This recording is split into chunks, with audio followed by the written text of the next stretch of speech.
Queridos amigos, qué gusto me da recibirlos. Fíjese usted ya en este cuarto programa de la serie El Instituto de Química a la punta de la innovación. Hoy con un programa por demás interesante, quizás raro para muchos de nosotros, que lleva por título La química computacional al servicio de la salud. Hoy vamos a estar platicando qué es esto, de qué se trata, qué impacto tiene en la prevención de la salud. Yo soy Carlos Esquivel Acroa, como siempre con el gusto de saludarlos y por supuesto agradeciendo el privilegio de su atención a este programa de Mirador Universitario. Déjenme, les voy a presentar a los invitados que nos acompañan el día de hoy. Por supuesto especialistas, ellos expertos en esta área de la química, y me da mucho gusto saludar y en primer término presentarles a la doctora Karina Martínez Mayorga. Ella es investigadora del Departamento de Físico-Química. Karina, muchísimas gracias por estar con nosotros, bienvenida. Muchas gracias por la invitación, un gusto estar aquí en Mirador Universitario. Al contrario, un placer. Y por supuesto del otro lado también nos acompaña investigador del Departamento de Físico-Química. Le doy la bienvenida y saludo cordialmente al doctor Joaquín Barroso Flores. Joaquín, bienvenido, muchísimas gracias. Muchas gracias a ustedes. Qué bueno. Seguramente vamos a estar platicando de un tema que resulta también apasionante y bueno, más ellos que se han dedicado a desarrollarlo. Imagínense para nosotros que a lo mejor pues no hemos oído mucho, no hemos leído mucho sobre este tema. Precisamente el día de hoy vamos a estar platicando con esto. Yo les recuerdo que este programa pues enriquece muchísimo con su participación, nos ayuda muchísimo sus comentarios, sus sugerencias, así es que pongo a su disposición las líneas telefónicas para que establezcan contacto con nosotros, con nuestro panel de expertos. Ahí está la primera, 5622-8728. Tenemos una segunda línea también pues preparada para todos ustedes, nada más que esta es con la terminación 20, 5622-8720, y una tercera, por si fuera poco, que es el 5622-8718. Pero quizás usted prefiere establecer contacto con nosotros a través de la vía electrónica, así es que nos puede mandar un correo electrónico a la dirección electrónica mirador@coaed.unam.mx. Les recuerdo que estamos transmitiendo en vivo a través de la dirección electrónica mirador.coaed.unam.mx para que usted pues siga de cerca este programa, y si no, también recordarles que esto queda grabado en el portal mediacampus.coaed.unam.mx, donde usted después puede seguir todos los programas de esta serie. Por supuesto, redes sociales, Mirador Coaed, y usted seguramente encontrará toda la información, tanto del Instituto de Química como de esta serie en particular, que está a la punta de la innovación. Así es que, bueno, pues sin más, de nueva cuenta, bienvenidos. Y a mí me gustaría empezar contigo, doctora Karina, que nos platiques un poquito cuál es la línea de investigación que estás desarrollando, qué es lo que estás haciendo con todo esto de la química computacional, ahí directamente en nuestro querido Instituto de Química de nuestra casa de estudios. Bien, pues bueno, yo me dedico en el Departamento de Físico-Química, yo me dedico a estudios computacionales. En muchos de los casos incorporamos información de métodos experimentales como espectroscopía, resonancia, etcétera. Bueno, yo me dedico a hacer cosas que tienen que ver con modelos moleculares con importancia biológica principalmente. En nuestra línea de investigación, digamos, se divide en varias partes. Nos interesa el estudio de analgésicos y también de antiparasitarios, de unas proteínas que son, bueno, para mí son tremendamente interesantes, se llaman proteínas acopladas, receptores acoplados a proteínas G o GPCRs. Y bueno, se me hacen por demás interesantes porque tienen que ver con muchos procesos biológicos. Por ejemplo, la mitad de los medicamentos actualmente van vía de estas moléculas. Entonces, bueno, las oportunidades ahí son inmensas. Nosotros nos dedicamos a estudiar cómo las moléculas pequeñas posiblemente modifican, o en realidad modifican estas otras, la función de estas macromoléculas. Y bueno, que no solamente despierta un interés desde el punto de vista de la investigadora, sino que estas proteínas de los parásitos, de alguna manera, son las que ejercen el efecto a nivel orgánico. Muchas de las respuestas orgánicas son precisamente debidas a las presencias de estas proteínas. Así es que resulta por demás interesante un método de control, ¿no? A través de estos modelos, podemos decir, son predictivos. En algunos casos sí. Sí. Ya nos estarás platicando un poquito más allá. Ahorita ya empezamos a aterrizar la práctica. Y en ese sentido, mi querido Joaquín, ¿cuál es tu campo de acción? ¿Cuál es tu línea de investigación? ¿Cómo la estás desarrollando? Bueno, en mi laboratorio de química computacional cultivamos dos líneas de investigación principales. Por un lado, el reconocimiento molecular. Los fármacos, por ejemplo, actúan a través de asociarse cada molécula de un fármaco con una proteína en el organismo. Entonces, se reconocen uno a otro de la misma manera que una cerradura reconoce una sola llave. Entonces, estudiando el reconocimiento molecular que hay entre dos fragmentos moleculares, podemos entonces diseñar agentes que reconozcan cada uno de estos sitios, diseñando llaves exprofesas para cada una de estas cerraduras. En concreto, nos hemos dedicado a desarrollar agentes acarreadores de fármacos. Entonces, utilizamos moléculas que pueden atrapar una molécula de un fármaco, reconociéndolo específicamente de todo lo que hay en el medio, y, más importante aún, que sean capaces de llevarlo hasta un tejido afectado y reconocer el sitio donde lo tienen que liberar. De otra manera, el fármaco está dando vueltas sistémicamente, se dice, y puede o no toparse con el tejido al cual está destinado. Esa es la primera línea de investigación. La segunda tiene que ver con fotosíntesis y cómo se transfiere la energía solar a través de la redistribución de los electrones alrededor de la clorofila, por ejemplo, y cómo esta alteración de los electrones se va transmitiendo de una molécula a otra, hasta que la energía solar se convierte en energía química para que la planta o la bacteria, en nuestro caso, lleve a cabo sus funciones vitales. Interesante, ¿no? Por un lado, hablar del transporte biológico de moléculas y por otro lado, fotosíntesis, básicamente, como que pensarían que son dos procesos totalmente distanciados y al final del día, pues, tienen muchísima relación en este sentido, ¿no? Ahora, claro. Has hablado de un tema especificidad, ¿no? Que es una característica biológica, esta situación que nos decía él de la llave cerradura, pero también hay afinidad. A veces hay llaves que no es específicamente la combinación de la cerradura y con un poquito de truco uno logra abrir una cerradura. En este sentido, ¿tú también lo están considerando en este tipo de modelos? ¿O tienen que ser simplemente cuestiones muy, muy específicas de la molécula con el acarreador? Sí, por supuesto, esto de la llave y la cerradura es una sobresimplificación, porque en nuestro caso tendríamos una llave que es flexible y una cerradura que también es flexible. Entonces, eso nos da un marco de posibilidades muy amplio, claro, que nos hace tener que evaluar muchas moléculas a la vez, como vamos a estar platicando en esta hora. La química computacional nos permite, en vez de hacerlo en el laboratorio uno por uno, 100 moléculas, a lo mejor podemos hacer 10,000 en la 10ª parte del tiempo. Y que a lo mejor hace 20 o 30 años era impensable poder llevar a cabo todos estos datos. Claro. Y en ese sentido yo les quiero preguntar que me platiquen un poquito para, sobre todo nuestra audiencia, porque vimos la palabra química, que la venimos estudiando desde siempre, y por otro lado a una derivación ahora, ¿no? Química computacional.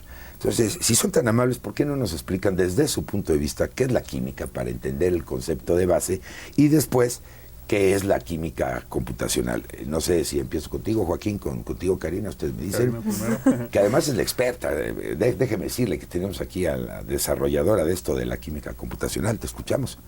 Bueno, como sabemos, la química es una de las ciencias básicas que va en donde estudiamos la transformación de la materia, básicamente, y sus propiedades. Entonces es una definición muy amplia, y a mí lo que más me fascina de la química es que podemos comenzar con un compuesto, con unas moléculas, y culminar con otras, con unas propiedades que nos son útiles. En particular, y como lo comentaba Joaquín, bueno, la química computacional lo que va a hacer es ayudarnos a hacer todo eso de una manera mucho más rápida. Okay. Y incluso nos va a poder permitir hacer análisis que no podríamos hacer incluso de manera experimental. Entonces, nunca hay que pensar que la química computacional va a suplir un experimento, porque en realidad lo complementa. Pero en algunas mediciones muy particulares sí es posible que nos dé información que ni siquiera es posible medir de manera experimental. Digamos que se ha convertido en la herramienta. Es una muy buena herramienta. Poderosísima además, porque ya nos hablaban de 100 moléculas versus 10,000, pues es un mundo de diferencia, Joaquín. Claro, y no solo es en términos del tamaño de problemas que se pueden atacar a la vez, sino, como dice Karina, el ángulo que se le puede dar. La química computacional está, a final de cuentas, basada en la física que rige las partículas subatómicas, la física cuántica. En nuestro caso en particular, nos interesa describir el comportamiento de los electrones alrededor de una molécula, y para responder qué opino que es la química. Si partimos del hecho de que todas las sustancias que forman nuestro universo están hechas de átomos y moléculas, sí. La química es el estudio de cómo se distribuyen esos átomos en una molécula y cómo a partir de esa estructura se derivan propiedades y cómo puedo aprovechar esas propiedades para transformar una molécula en otra. Y con la química computacional podemos tener una mayor profundidad acerca de cómo están ocurriendo los procesos químicos, no solo a un nivel molecular, sino a un nivel electrónico, claro, mucho más profundo. No, y partimos de esa primera ley de la termodinámica, ¿no? La materia no se crea ni se destruye, solo se transforma. Y ustedes han empezado, pues digamos, valga el término, a escarbarle a esa parte ya a nivel cuántico, ¿no? De cuáles son esas transformaciones, que al final del día es lo que nos da alguna consecuencia, un fenómeno biológico, un cambio en cualquier organismo, un control de un parásito y etcétera. Ahora yo les quiero preguntar, porque he oído frecuentemente un término que la verdad yo en lo personal no sé qué es, y seguramente muchos de ustedes, amigos, tampoco lo hemos escuchado, y para eso tenemos aquí a los expertos, que se refiere al decir que se llaman o se realizan estudios in silico. ¿Qué es esto? Porque suena así como que algo rarísimo, ¿no? Estamos siempre como que acostumbrados a oír los estudios in vitro, in vivo, pero in silico. Sí, pues digamos que sería de manera análoga, pues serían los experimentos virtuales que nosotros hacemos en una computadora. Okay. Básicamente de eso se refiere, que son, en lugar de hacer un experimento in vitro, como lo mencionabas, es en una computadora. Es un modelo el neologismo in silico quiere decir en silicio, dado que los procesadores de las computadoras están basados en compuestos como dióxido de silicio. De ahí el neologismo in silico. Quiere decir que están hechos en computadora. Sí, como dicen, lo sospechaba desde un principio, pero la verdad es que no tenía una idea. Y así brevemente, ¿qué precisión están teniendo con estos modelos? Porque cualquiera puede decir, bueno, no es lo mismo reproducir un evento, no sé, biológico o algo en una computadora comparado con lo que vemos en el organismo. Estamos viendo aquí algunas imágenes sobre todo esto. ¿Por qué no me platican algo al respecto? Bien,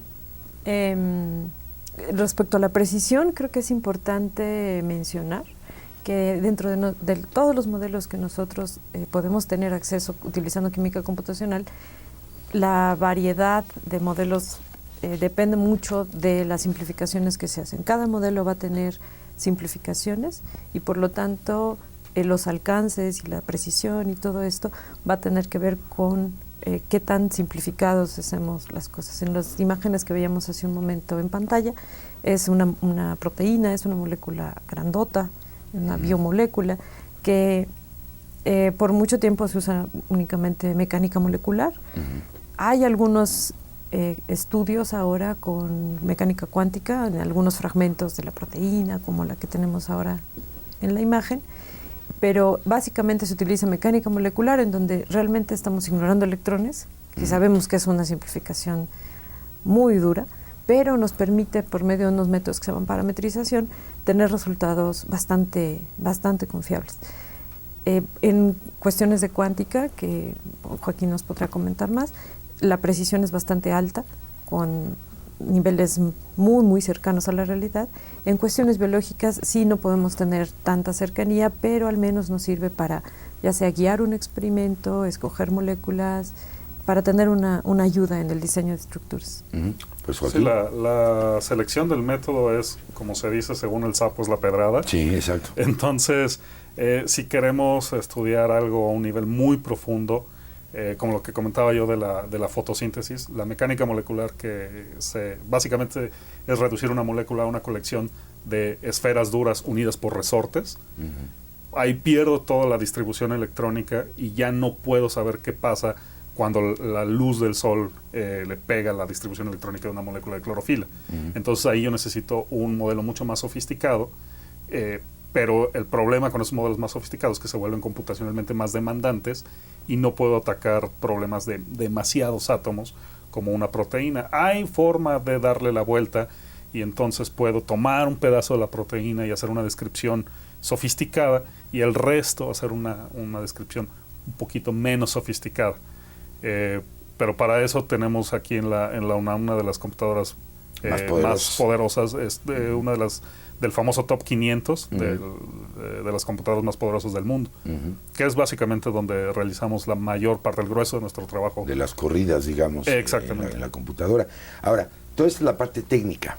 Yo quisiera, si nos pueden dar algunos ejemplos, ya cómo lo aplicamos, digamos, en la cuestión de la vida cotidiana, si se vale decirlo. Todo este conocimiento, denme algunos ejemplos de aplicación directa.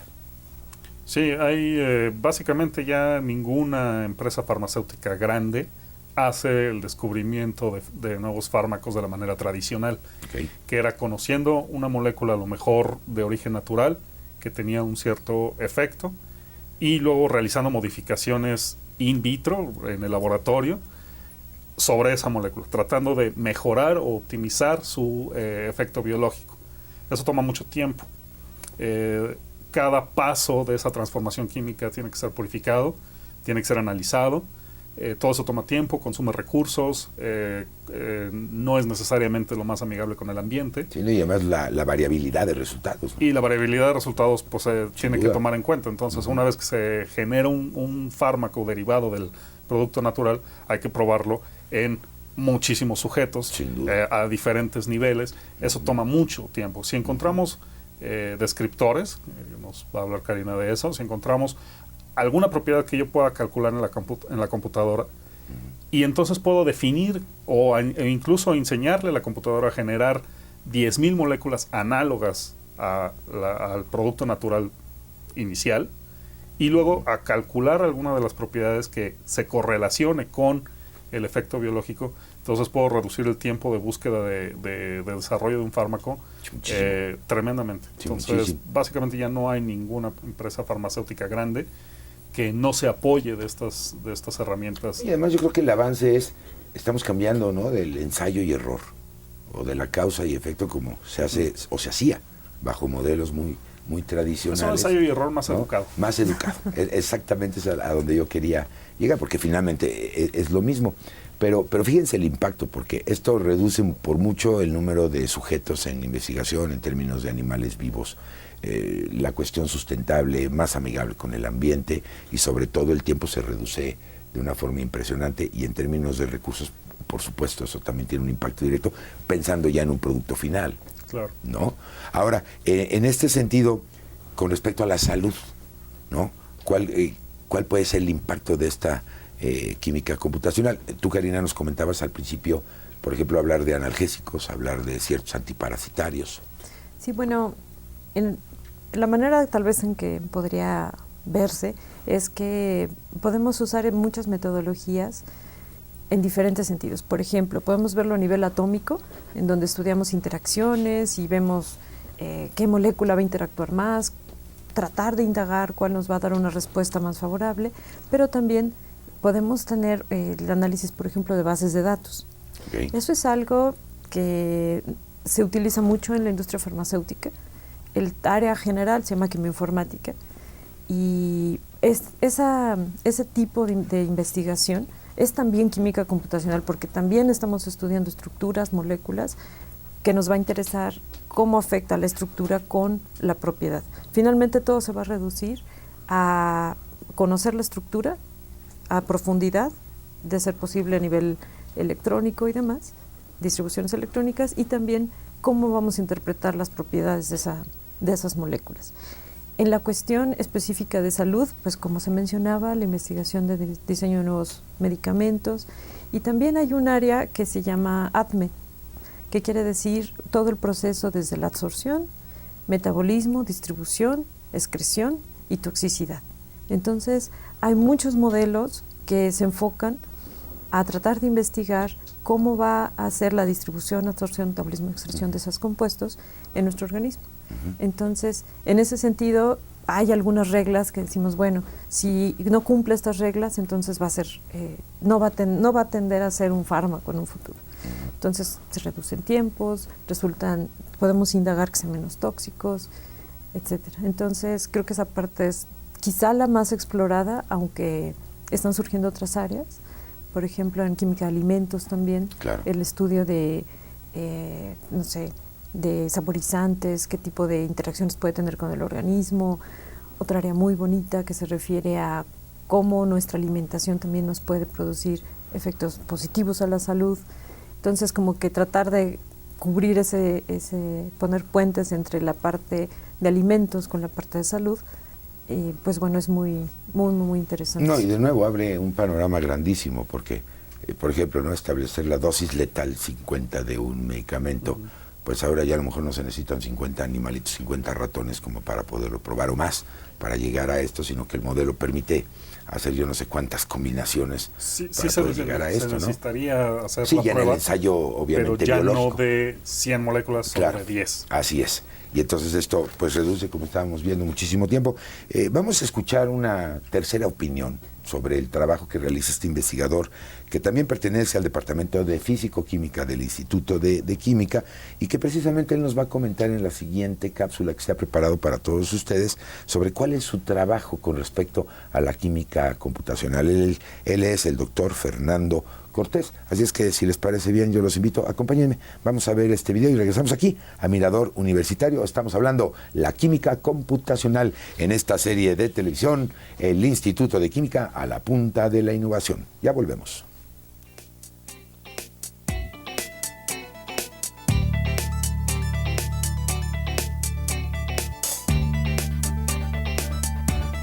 En el Instituto de Química hacemos investigación tanto teórica como experimental para desarrollar fármacos que atacan diferentes enfermedades o que pueden servir para mitigar o aliviar diferentes tipos de enfermedades, sobre todo las que son más propensas entre los mexicanos.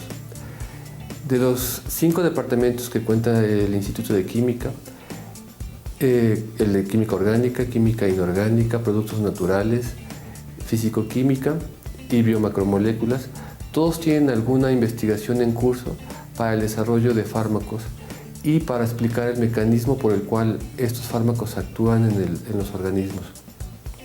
En el Departamento de Química Orgánica se desarrolla investigación sobre moléculas que tienen una actividad sobre sitios específicos, pero lo que más interesa es desarrollar síntesis eficientes de estos fármacos. En el Departamento de Productos Naturales, el de mayor tradición en el Instituto de Química, se han desarrollado por mucho tiempo fármacos aislados de plantas y se han tenido buenos resultados tanto en compuestos antiparasitarios, antitumorales y que bajan los niveles de azúcar en la sangre. En el Departamento de Química Inorgánica se han desarrollado fármacos con centros metálicos anticancerígenos también.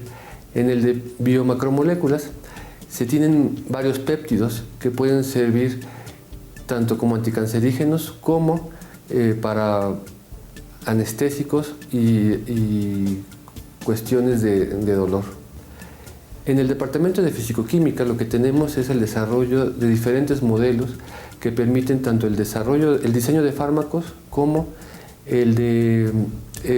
permiten la explicación de los mecanismos de acción de estos fármacos. Cuando uno tiene un fármaco, para poder explicar o para poder diseñar estos fármacos hay dos caminos.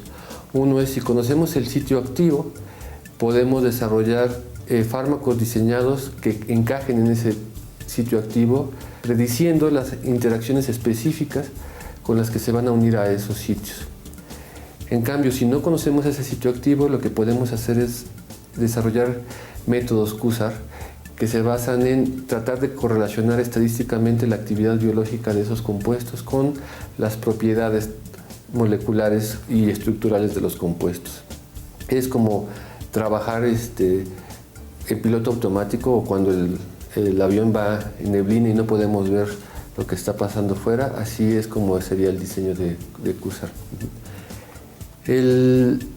En el caso del Departamento de Físico-Química tenemos dos grupos, uno que trabaja por medio de QSAR y el otro que trabaja por medio de interacciones específicas con el sitio. En investigaciones que se han realizado, pues se han determinado los mecanismos de acción de las casiopeínas, que son compuestos de cobre que interactúan directamente con el DNA como sitio de unión. también tenemos compuestos sesquiterpénicos que interactúan con las proteínas específicas. De tal manera que en el Instituto de Química se hace investigación multidisciplinaria y de manera global, tanto para el desarrollo como para la aplicación de diseños de fármacos. Gracias al desarrollo de las computadoras es posible tener diseño in silico de fármacos. Lo que permite esta herramienta es no tener que gastar ni en reactivos, ni tener que sacrificar ratas innecesariamente para poder tener una estructura objetivo con una buena perspectiva de actividad biológica. Una vez que se diseña en la computadora, ya sea por el método de interacción con el sitio activo o por QSAR, es posible darle a los químicos sintéticos una molécula que va a tener una buena, un buen futuro predicho por las computadoras para que pueda tener una actividad biológica interesante. A partir de esa estructura, los químicos sintéticos pueden, se les llama adornar, que es poner y quitar grupos a la estructura base y ver si eso acrecenta o disminuye la actividad biológica. Ese trabajo se hace continuamente hasta llegar a una estructura optimizada que da la actividad que puede ser ya patentada y probada en las diferentes fases que tiene un fármaco.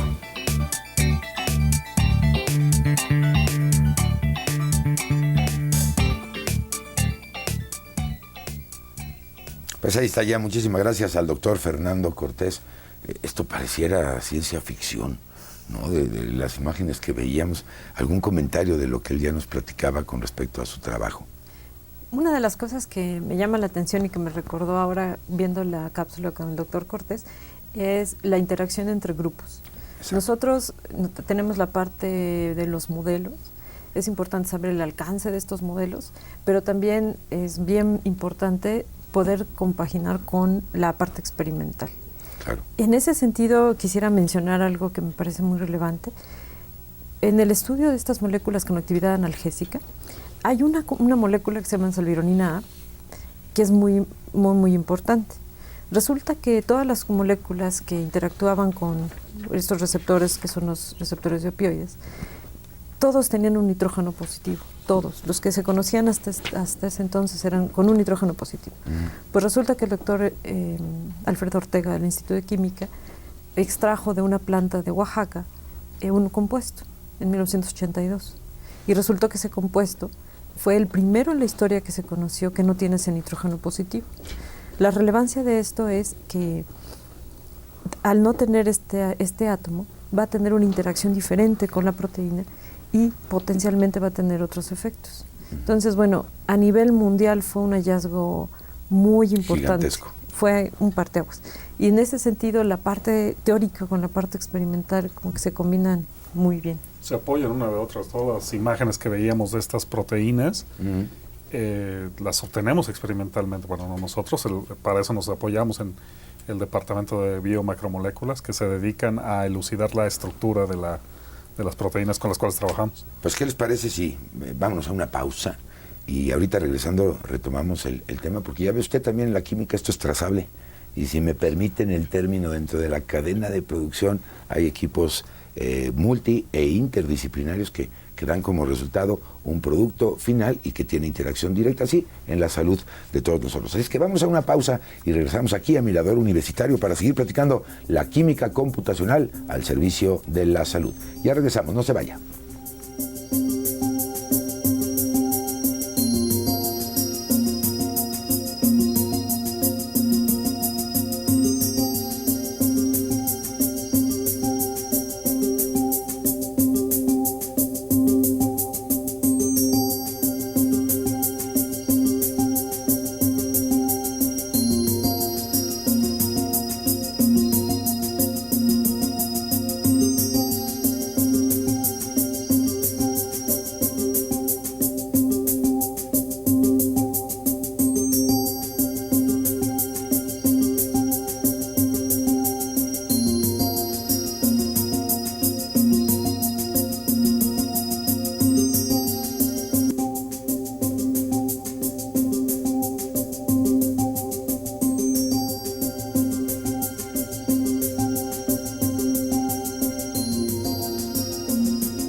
Muchas gracias por continuar con nosotros aquí en Mirador Universitario. Les recuerdo que su participación para nosotros resulta muy importante. Llámenos, comuníquense, háganos todas las preguntas que quieran y seguramente nuestros panelistas le darán respuesta con mucho gusto. Ahí está la primera línea telefónica a su disposición, 5622-8728.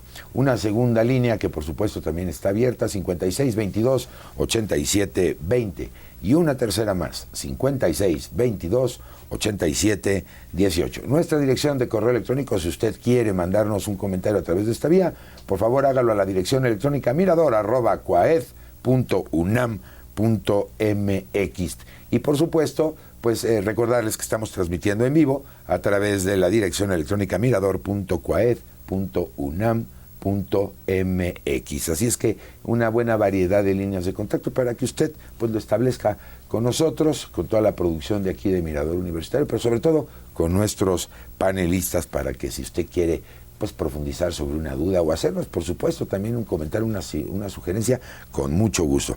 Bueno, ya hemos platicado básicamente que uno de los objetivos es a lo mejor el desarrollar algún medicamento, ¿no? El conocer el comportamiento biológico de moléculas en el organismo, su vida media, su toxicidad, su metabolismo, su excreción, el impacto que puede tener a nivel celular. Pero yo creo que este rango es muy amplio. ¿Qué otro impacto podríamos tener? Claro, el tema que nos ocupa es directamente sobre la salud, pero ¿alguna otra alternativa donde este conocimiento de química computacional se esté utilizando, Joaquín? Sí, la metodología se puede extender a cualquier ámbito de la química. Por ejemplo, en el ámbito de la catálisis. ¿Qué es la catálisis? Una molécula A se encuentra con una molécula B y reaccionan para formar una molécula C. Sí. Esto a veces no es tan sencillo. La molécula A y la molécula B no tienen la energía suficiente para colisionar y pasar a C, entonces necesitan de una pequeña ayuda, y esa ayuda son los catalizadores. En su mayoría son catalizadores de origen metálico. Entonces, de la misma manera, podemos diseñar computacionalmente, estudiando la distribución electrónica sobre esos centros metálicos, qué moléculas van a ser efectivas en hacer que A con B reaccionen más rápido para producir C. Un ejemplo pues es la hidrogenación del petróleo. Entonces, burbujear hidrógeno sobre un compuesto, se dice insaturado, no produce el compuesto saturado a menos que haya un metal en medio, ¿no? Paladio, níquel. Pero esto es el caso más simple. Casos más complicados también podemos extender la metodología a descubrir o diseñar diferentes tipos de moléculas metálicas con centros metálicos que aceleren diferentes tipos de reacciones. Ok, es decir, estos catalizadores que finalmente son reguladores, ¿no?, de la actividad biológica, moduladores de la actividad celular, pues pueden ser también, primero, evaluados bajo estos modelos y segundo, aplicados ya directamente, digamos, en la vida cotidiana, en este sentido, ¿no? Y no solo en el ámbito de la salud, sino en el ámbito industrial, de síntesis, cualquier otro ámbito. Ahora, antes de irnos a la pausa, hablábamos de este concepto que ahora está en la tendencia mundial, que es la trazabilidad. Es decir, podemos detectar lo que está pasando en cada una de las fases de todo este proceso, a lo que yo le llamaba, si se me permite el término, cadena de producción de esto, desde los iniciadores a nivel molecular hasta le llamaron los químicos sintéticos, que son finalmente los que le ponen la cereza al pastel cuando ya le dieron todas las herramientas, a lo mejor ya para el desarrollo final de un fármaco, Karina. Sí, bueno, las aplicaciones, como decíamos, van de la mano con la metodología que se utiliza, y efectivamente, cuando estamos utilizando interacciones moleculares, van a ser metodologías muy finas y resultados muy interesantes. Cuando necesitamos utilizar unas bases de datos con muchísimas moléculas, entonces tenemos métodos mucho más burdos, por decirlo así. Entonces sí, durante todo este proceso del diseño y de tratar de ayudar a generar moléculas más con diferentes propiedades, van a haber diferentes metodologías que van desde métodos muy detallados hasta muy, muy burdos. Y también otra de las aplicaciones de lo que comentábamos es en el caso de materiales. Nosotros, bueno, en el Instituto de Química estamos muy vecinos, muy cerca, juntito del Instituto de Materiales. Entonces tenemos también cierta interacción y hay muchos modelos que también se pueden aplicar para estudiar este tipo de sistemas, que ya no son quizá biológicos, en cuanto a un medicamento, pero quizás sea, no sé, el material para hacer una prótesis o algún otro tipo de cosa. Entonces, captación de energía, transformación de energía. Exactamente. Sin duda. Y bueno, retomando un poquito la parte biológica, ¿no?, de medicamentos, yo creo que un rubro que es necesarísimo y poderosísimo es hablar de toxicidad, y que quizá es una de las preocupaciones mayores cuando se va, no sé si a patentar o se vaya a utilizar algún fármaco, ¿no? Y me parece que estos modelos tienen un poder enorme, pues para poder predecir, y con una precisión altísima, en términos de la toxicidad de un fármaco. Y quizás si nos remontamos hace 50 o 60 años, cuando pues era probarlo en individuos y a ver qué es lo que pasa, ¿no? Y a ver qué resultado nos da. Y esto ha cambiado fuertísimo, Joaquín. Sí, al final de cuentas el procedimiento es el mismo. Si yo quiero generar un fármaco que interactúe con una proteína, todas las funciones del cuerpo están reguladas por proteínas. Entonces, otra vez regresando a la analogía de la llave y la cerradura, si tengo una llave que no es la correcta para la cerradura, pero se atora, la cerradura ya queda inservible. Claro. Eso es la toxicidad. Claro. Entonces, de la misma manera podemos predecir o calcular las interacciones que están llevando a cabo entre una molécula, que puede ser un fármaco, puede ser una toxina, puede ser un agente externo, que se atora en una proteína y que no la permite seguir haciendo su función biológica. Ahora, más o menos en tiempo promedio, una corrida de computadora de estas grandes bases de datos, ¿cuánto tiempo toma? ¿Cuánto les lleva a analizar una situación de estas? Pues una corrida de una simulación fina, a nivel cuántico, con modelos sofisticados de alta precisión, en la supercomputadora de la UNAM, en MISTLI, puede durar varios días, una semana, incluso a lo mejor 2 semanas. Que haciéndolo de alguna otra manera, vamos a llamarle tradicional, el tiempo sería grandísimo, todo el año, ¿no? Sí. Y eso con el margen de error lógico en esta situación. Y en ese sentido, entonces yo quisiera que le entráramos, porque en la cápsula del doctor Cortés salió un término, el QSAR, ¿no? ¿Por qué no nos platicas un poco, Karina, qué es esto? ¿Para qué se usa? Las ventajas que tiene, por favor. Muy bien. El método QSAR en particular se refiere a hacer relaciones estructura-actividad cuantitativos. La manera más general es QSPR, en donde son la propiedad la que estamos comparando. En el caso específico de QSAR es actividad biológica. Entonces, finalmente a lo que queremos llegar es a tener muchas estructuras y tener actividades biológicas, que puede ser, no sé, la analgesia, o puede ser toxicidad, o puede ser capacidad de cierto saborizante, cualquier propiedad o cualquier actividad biológica. Si contamos con suficientes moléculas y con ciertas condiciones, nosotros podemos llegar a predecir una nueva que no tengamos.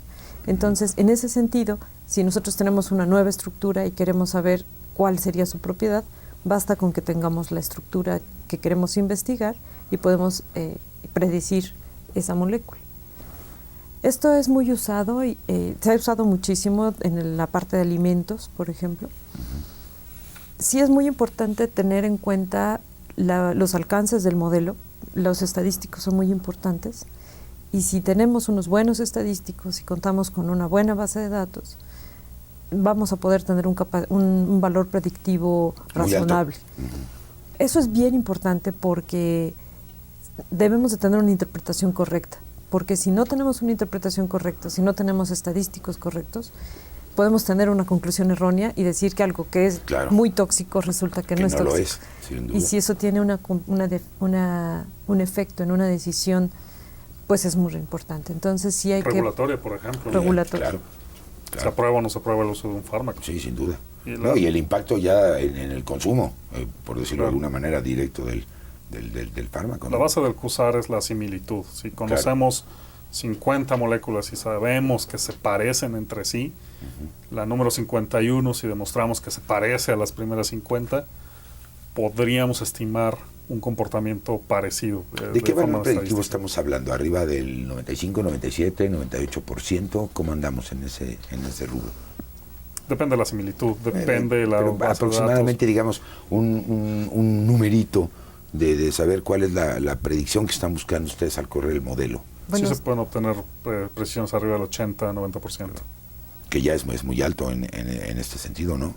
y es precisamente lo que se buscaría, ¿no? Que mientras más alto sea este porcentaje, pues mucho mejor. Ahora, platíquenos algo. En términos de la estructura, ¿tú eres la responsable del CUSAR en el Instituto de Química? Somos un equipo. Un equipo, es decir, ¿quién solicita los estudios hacia CUSAR? Porque hablábamos de equipos interdisciplinarios, multidisciplinarios. ¿Cómo se da esta interacción? ¿Alguien pide el uso de esto? ¿Alguien hace la corrida? ¿Cómo funciona? En el instituto ahorita lo que estamos haciendo es, tenemos un equipo de trabajo para estos estudios. Lo formamos el doctor Joaquín, el doctor Cortés y yo. Y tenemos el apoyo de algunas otras personas que nos permiten realizar estos estudios. Hasta el momento hemos tenido la solicitud de agroquímicos, en donde lo que se necesita predecir es precisamente la toxicidad. Claro. En donde la respuesta es si va a cumplir o no con la registración y si esa molécula es seguro para que pueda ser utilizado como agroquímico. Sí, por lo que me han platicado, me imagino, a lo mejor las personas de productos naturales, se llama el departamento, logran extraer alguna molécula y luego van con ustedes y a ver, háganme el modelo de predicción tóxico. Es así, digamos, un poquito el mecanismo de cómo funciona. Sí, pero ahorita creo que lo que nos está interesando más es poder vincular con la industria. Claro. Y poder ofrecerle ese servicio a la industria. Claro. Otra vez por motivos regulatorios. La COFEPRIS es el organismo que regula la salida al mercado de diferentes tipos de productos, ¿no? Desde agroquímicos, fármacos, etcétera. Y tiene criterios muy bien establecidos para poder aprobar o no la salida al mercado de un fármaco, de un pesticida, un fertilizante, etcétera. Y uno de los criterios, evidentemente, pues es la toxicidad. Claro. Pero hay veces que la toxicidad del compuesto o de la molécula que ellos quieren utilizar se puede medir, pero no la de las impurezas. Entonces, medir las impurezas, medir la toxicidad de las impurezas, porque vienen en muy pequeñas cantidades, resulta difícil. Es mucho más sencillo, entre comillas, predecirlo con los métodos CUSAR, y es el servicio que le estamos ofreciendo actualmente a la industria, con bastante éxito, para el poco tiempo que tenemos de haber formado el grupo. No, y porque, bueno, sin duda, esto les da un margen de seguridad grandísimo, que si bien no garantiza el registro o la aprobación por parte de COFEPRIS, pero sí da pautas muy claras para que la autoridad pueda juzgar, ¿no?, de lo que se está diciendo con este desafío de comportamiento de un fármaco, ¿no? Ahora, tú tocaste un tema que me pareció interesante, que es la cuestión de los opioides. Y actualmente lo que es el manejo clínico del dolor, pues está en la luz mundial, a nivel global, sobre todo en aquellos pacientes que padecen de enfermedades terminales, ¿no?, el cáncer o algunas otras, donde este tipo de situaciones es muy importante y que por lo tanto la bioacumulación de este tipo de fármacos a nivel orgánico y por supuesto a lo mejor en un momento dado una toxicidad resulta relevante. ¿Qué se ha hecho en este sentido, ya como el apoyo directo del CUSAR, por ejemplo, en la cuestión de analgésicos que platicábamos al inicio del programa? Sí, la cuestión específica de CUSAR para analgesia, bueno, sí es posible hacer modelos y finalmente decir qué es lo que está ocurriendo. El caso particular de opioides es fascinante. Me imagino. Se ha conocido desde milenios el uso de la morfina. De la morfina, sí, claro. Y todavía estamos aprendiendo mucho de estos sistemas. Por ejemplo, la estructura obtenida por rayos X de las proteínas, de estos receptores de opioide, fue hace un pocos años. Entonces apenas estamos empezando a aprender de ellos. Los métodos CUSAR sí se pueden aplicar para predecir algunas moléculas con actividad analgésica, pero es un sistema tan particular que a veces los cambios en las estructuras son tan pequeños que un cambio pequeño produce un cambio muy significativo en la propiedad que estamos midiendo, en este caso analgesia. Entonces, en ese caso en particular, el CUSAR ya no nos sirve. Okay. El CUSAR es bueno cuando tenemos moléculas similares y es muy útil. Pero cuando el cambio estructural pequeño nos produce un cambio de propiedad muy grande, eso ya sale del alcance, de un causar específico. Y es retomando un poco tu analogía, ¿no? De la llave cerradura. Pues. El opioide, ¿no?, ocupa el receptor al opio y por eso da efectos muy similares cuando uno está bajo la influencia del opio. Nada más que estamos hablando de péptidos acá versus alcaloides, ¿no?, como sería el compuesto del opio. Pero vemos unas variaciones muy, muy pequeñitas en las moléculas de esas cadenas de péptidos y con efectos pues totalmente diferentes, ¿no? El organismo los produce, son analgésicos endógenos a nivel de nosotros, y el poderlos tener ya de una forma sintética y estas variaciones resulta fascinante. Yo me sumo a ese término, pareciera ciencia ficción, ¿no? Y sobre todo pues la complejidad de esas proteínas. ¿De qué peso molecular estaríamos hablando más o menos de un opioide estándar que pudiera ser medido a nivel molecular, a nivel cuántico? Pues para poder hacer algo de mecánica cuántica con un fármaco, podremos hacerlo incluso hasta con 50, 80 átomos a lo mejor. Wow. Con un buen nivel de precisión. Ajá, ok. Ahora, hemos hablado de muchas ventajas de este sistema, pero déjenme jugarle un poquito al abogado del diablo, ¿no? Debemos de tener también un poquito la otra parte. ¿Qué desventajas tiene esto?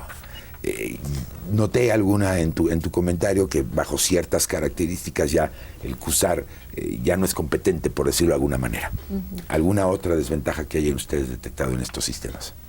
Pues el problema es la estadística. Si no contamos con suficiente, con un espacio químico suficientemente grande, la estadística se va un poco hacia abajo y no nos permite dar la respuesta con la misma certidumbre que si tenemos un espacio químico con el cual explorar suficientemente grande.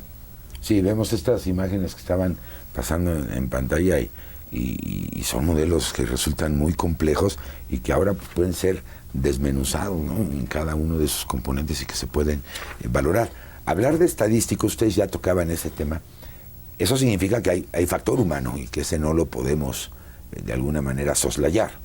Las computadoras obedecen lo que nosotros les indicamos y puede pasar que en alguna de esas la instrucción no sea la correcta y por lo tanto el resultado se modifica. Sí, claro, hay modelos que bajo ciertas condiciones pueden sobreestimar una interacción o incluso subestimarla.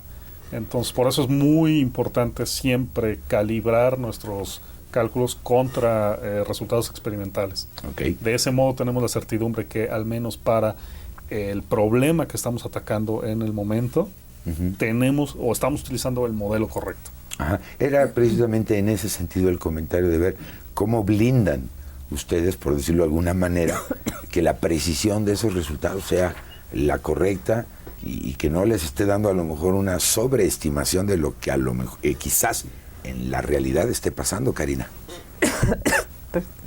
Te tomé en curva, pero ahorita me conteste para que vea que estamos transmitiendo en vivo, Joaquín. Sí, el problema con la química computacional es que las ecuaciones de la mecánica cuántica no se pueden resolver directamente. Entonces necesitamos diferentes aproximaciones, claro, y existe una fauna enorme de modelos aproximados. Aproximados no quiere decir que sean chafas, sino son diferentes aproximaciones cercanos de atacar el problema, exactamente. Claro. Entonces, diferentes modelos se utilizan para diferentes cosas y una vez que hemos acotado el problema, seleccionamos el modelo y ahora seleccionar las condiciones del modelo, lo que nosotros llamamos, por ejemplo, un funcional de la densidad, un conjunto de funciones de base para describir los orbitales moleculares, los orbitales atómicos, toda la parte fina del modelo matemático, pues también hay una fauna de opciones. Usualmente lo que hacemos es, una vez elegido el modelo, escogemos diferentes tipos de condiciones para un sistema conocido, claro, y lo comparamos con la realidad, lo comparamos con experimentos. Exactamente, de varios modelos, ¿no? Ahora, en este sentido, ustedes comentaban que para la industria farmacéutica resulta relevante todo esto. Platíquenme un poquito en la historia, ¿cómo empieza esto? Es decir, para desafiar este tipo de moléculas para la industria farmacéutica, ¿cómo se inicia el proceso de la química computacional para esta industria?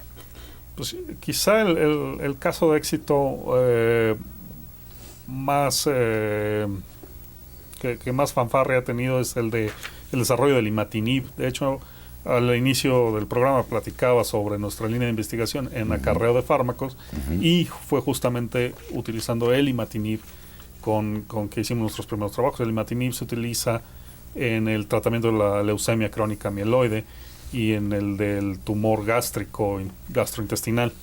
Este fármaco fue desarrollado por la compañía Novartis, lo comercializan como Glivec, y es actualmente la primera línea de defensa contra la leucemia crónica mieloide. Fue desarrollado en Novartis a partir de estos principios de la química computacional desde cero. Hay personas que han desarrollado resistencia a este fármaco, se ha encontrado que produce ciertos efectos secundarios no deseables en algunas personas, entonces se han generado nuevos fármacos derivados de la estructura del imatinib, y ahora tenemos toda una familia de segunda generación derivados de esta molécula. En el caso de nuestra investigación con los acarreadores de fármacos, nos interesó utilizar el imatinib para evitar el problema de cardiotoxicidad. Claro. Cuando este fármaco deja de estar en el torrente sanguíneo y se empieza a acumular en el tejido del miocardio, puede producir una toxicidad elevada. Okay. Entonces se vuelve contraproducente. Y esto de alguna manera lo pueden predecir, por supuesto, con estos modelos. Y eso es lo que hemos hecho. Lo que han trabajado en este sentido. ¿Algún comentario? Ya te tenemos de regreso. Ya regresé, Karina, después de mi pequeña tos, disculpen. Muy bien. Bueno, nada más quería comentar, regresándome un poquitito, de respecto a cuáles serían las desventajas. Se me viene a la mente el factor humano, como comentabas. Sin duda.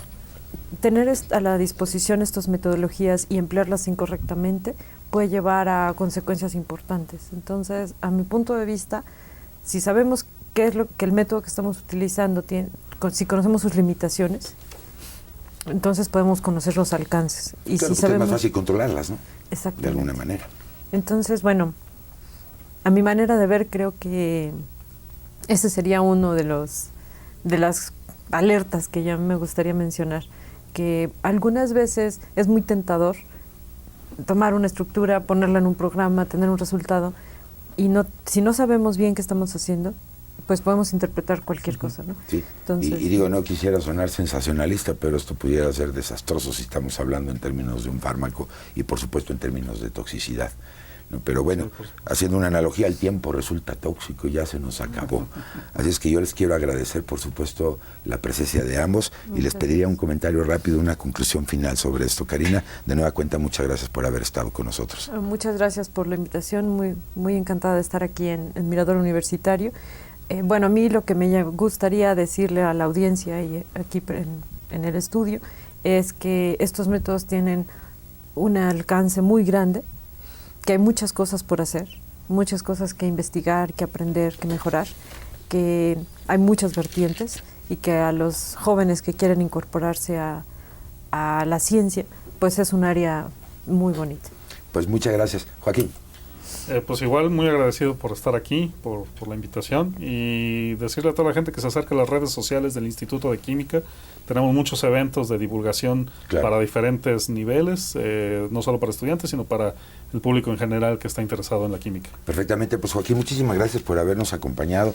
En nombre de este gran equipo de televisión, yo quiero agradecerles pues su presencia, de estar con nosotros, invitarlos a que nos acompañen al próximo programa, ya el quinto de esta serie, que lleva por título, Biomacromoléculas, una mirada al interior de las proteínas, que seguramente también estará fascinante. Muchísimas gracias. Ya vamos al quinto programa de esta serie, el Instituto de Química a la punta de la innovación. ¿Y sabe qué? Todo esto que no es ficción, es realidad, y lo más importante, es generada por investigadores nuestros, sí, en nuestro querido Instituto de Química de la Universidad Nacional Autónoma de México. Yo soy Carlos Esquivel Lacroa, agradeciendo de nueva cuenta el privilegio de su atención. Nos vemos hasta la próxima.